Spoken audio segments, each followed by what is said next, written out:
Hello and welcome to Web Relates. Today we're looking at the AskReddit subreddit where Irish D-Head has asked, "What's the best piece of dad lore you've ever heard?" Penguin says, "My dad was once dating a girl who was into golf. She took him to a major tournament, don't know which one, to watch it with her and her dad. She was obsessed with one of the golfers there, so she and her dad woke up early to go around and follow the golfer. My dad sleeps in and then isn't interested in the golf, so he goes to the nearby beach. There was a man there with windsurfing boards and he decides to give one to my dad for free because everyone is at the golf. He windsurfs for a couple hours and then returns to the golf around hole 15. He meets up with his girlfriend and her dad and lies and says he walked around the holes and watched a few different people and everything goes fine. He returns to home and then a few nights later goes to her house for dinner.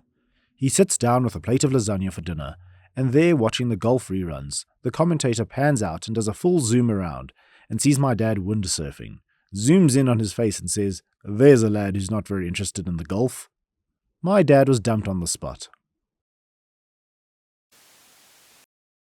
PowerWiz says, "This is a story about my grandfather who served in the Pacific Theatre in World War II. As I was told, he was on patrol when an ambush occurred.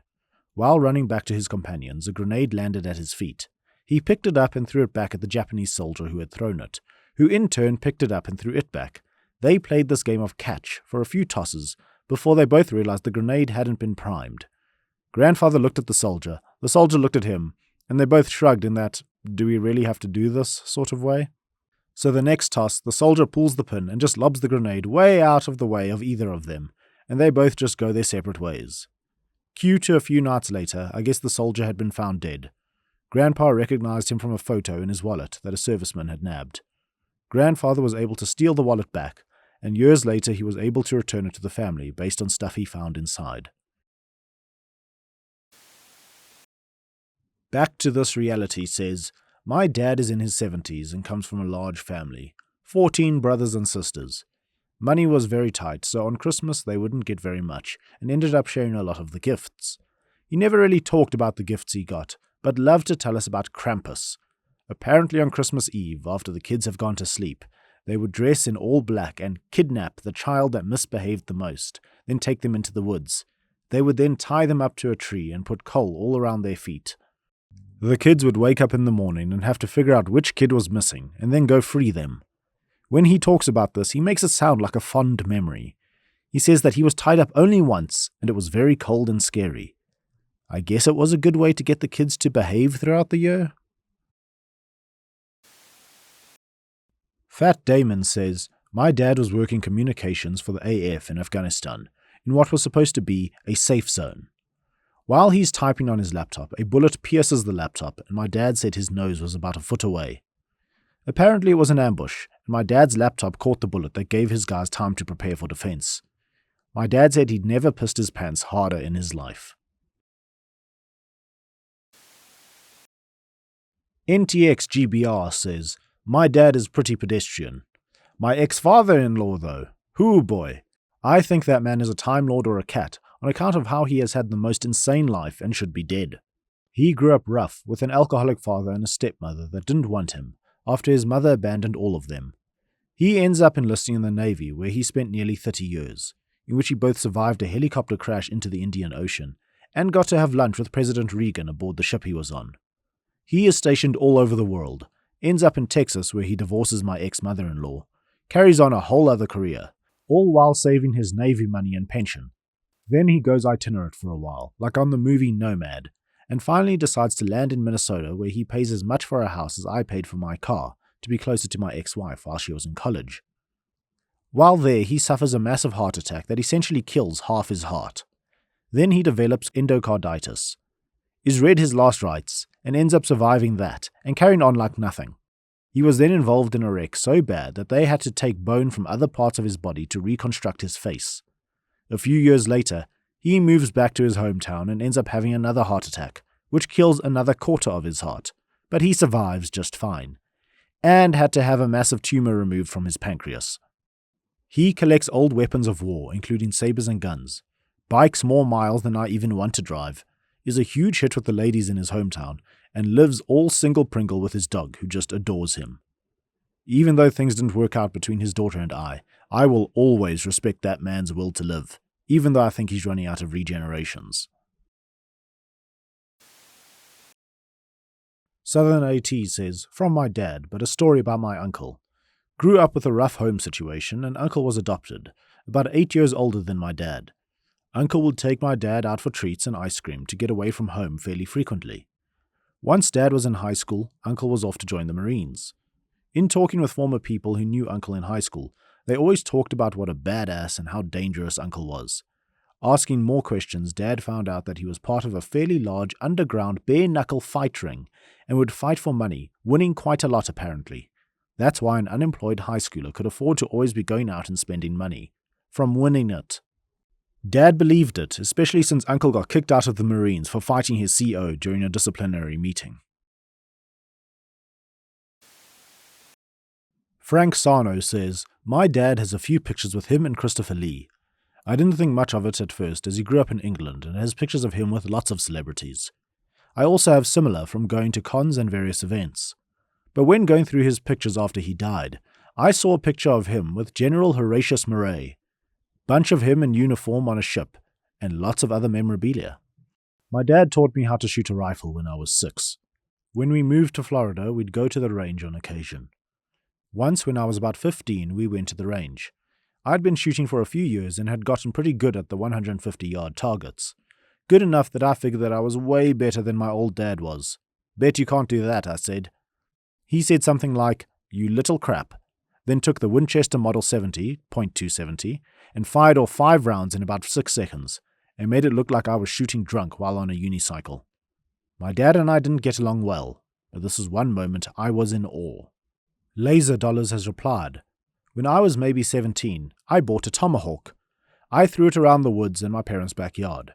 One night my buddy was over and we were in the backyard aiming at a dead tree. My dad walks out, beer in hand, and says, hey, let me show you something. Dude takes my tomahawk, begins to walk back inside.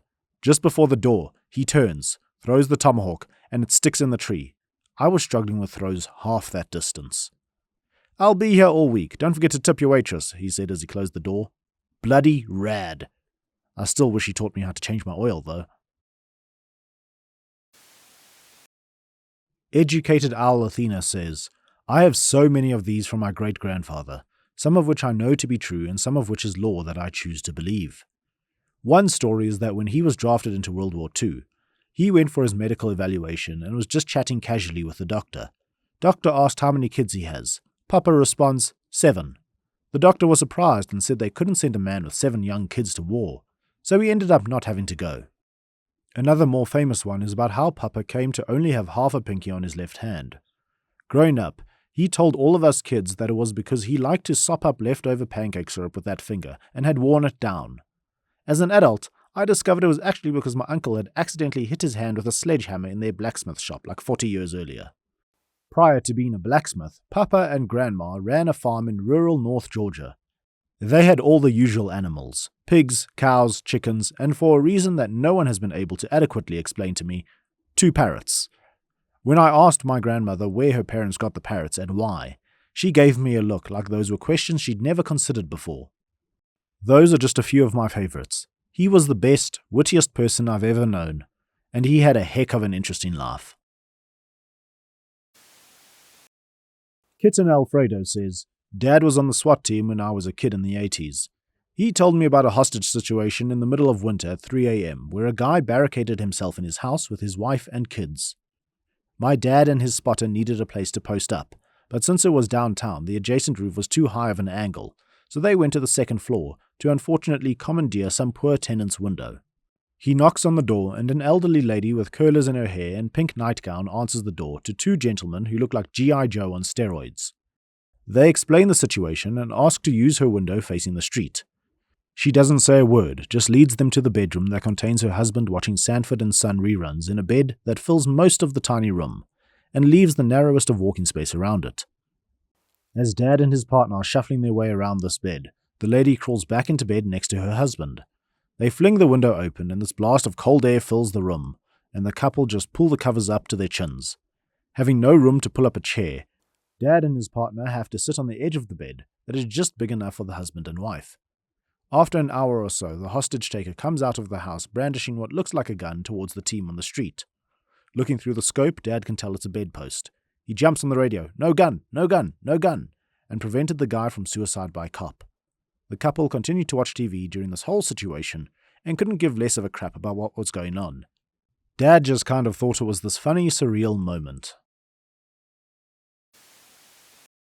The Bugsmith says, "My grandfather claimed he received his Purple Heart because another sailor was going crazy and threatening people in the mess hall, so he knocked him out with an egg sandwich. To this day, I don't know who he stole that Purple Heart from." Chin Chen Peng says, "My dad was born in 37, his brother in 38, in Belgium from a Jewish family. When the war broke out, they hid him and his brother in 2 different Catholic families. Those families pretended they were theirs. Everyone pretended they believed it. They were even written down in the church's register with bogus dates of birth, and they got baptized, for real. The moms were sisters, so until the end of the war, my father and my uncle believed they were cousins. At some point near the end of the war, 2 Russian deserters trying to get as far as possible from the war walked in the village and asked for help. Since it was the war, every help was welcome and they became farmhands. One of the first things they did was to gather a bunch of scraps and a pressure cooker, build a still, and make vodka from potato peels. One night they got blind drunk and my father, because he was a little crap, stole the gun off one of the soldiers, who rightfully became extremely angry. Once the war was over, his father came back to take them. His mother didn't make it. Because my father was the type of guy who would embellish the stories, I asked my uncle if it was true. He confirmed everything, including the angry soldier. I asked him about the gun, and he said, "I don't know," with a smile. In his language it means, "I know, but I won't tell," and my father smiled back. When I got older, he actually showed me the gun. It's a Tokarev TT-33. When my father died, I asked my mom where the gun was, and she answered, "Somewhere." The situation with this gun is very illegal in my country. I'm pretty sure it's still somewhere in the house. One of the Russian soldiers went back to Russia. The other one married one of the farm girls. My family is still in touch with the families that adopted my father and my uncle. My uncle asked that a tree was planted for them at Yad Vashem, but I don't know if there is actually one.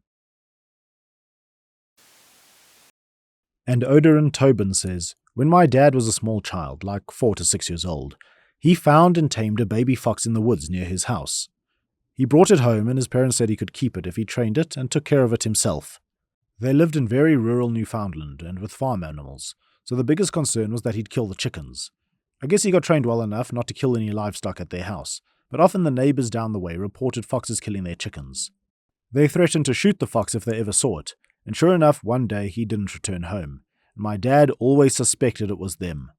That was after several years together though, and my dad thought of that fox as one of his favorite pets in his entire life. He shared that with me in his final months. My advice to anyone with an ailing parent is to talk to them about their favorite memories. I had no idea my dad had lived such an interesting life, particularly from the ages of 4 to 14, until it was too late to hear it all." Okay guys, that's all for today. Thank you very much for watching. If you enjoyed this content, please like, comment and subscribe. And then I will of course see you guys in the next video. Cheers.